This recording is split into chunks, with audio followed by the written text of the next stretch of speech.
สบายดีท่านผู้ชมมื้อนี้ก็พบกับข้าพเจ้าเนาะส้มอยู่ให้บ่มีนาอยู่ป่าอยู่ดงเนาะมื้อนี้ก็สิพา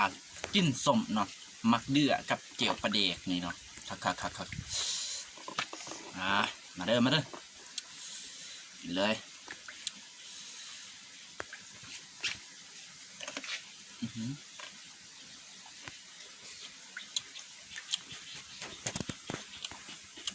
มาเลย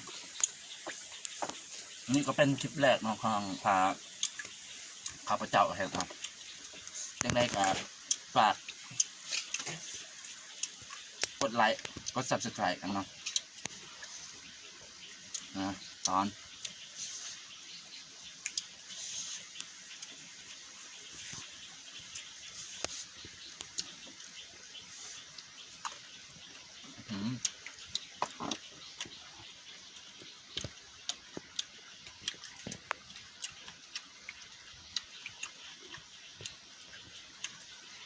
เสียหยาเนาะพี่น้อง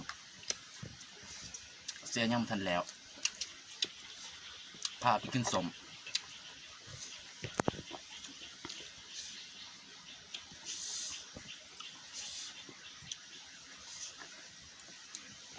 นะ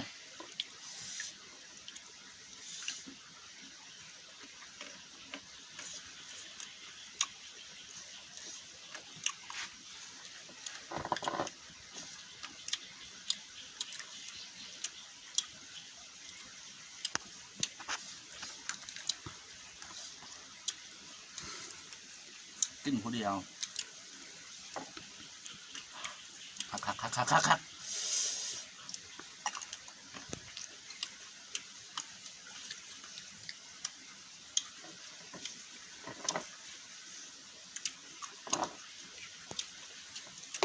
เกือบเบิดได้แดก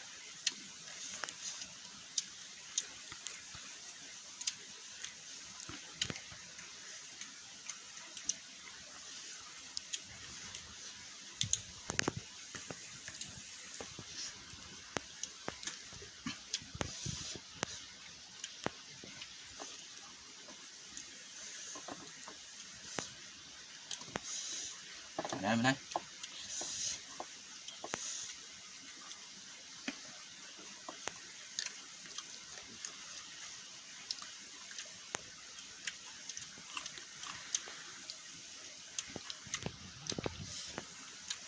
ต้นมะเดือนเนาะ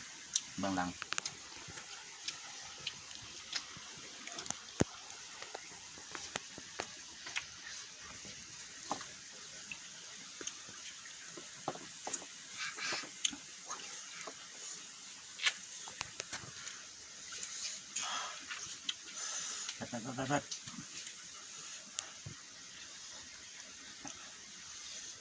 ไปมัน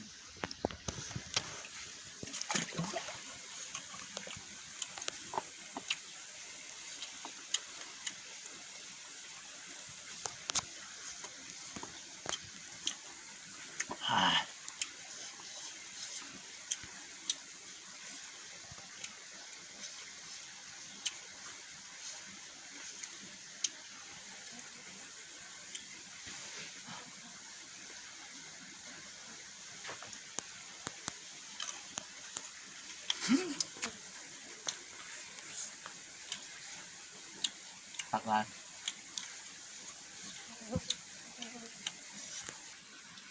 กันไหนเด้อ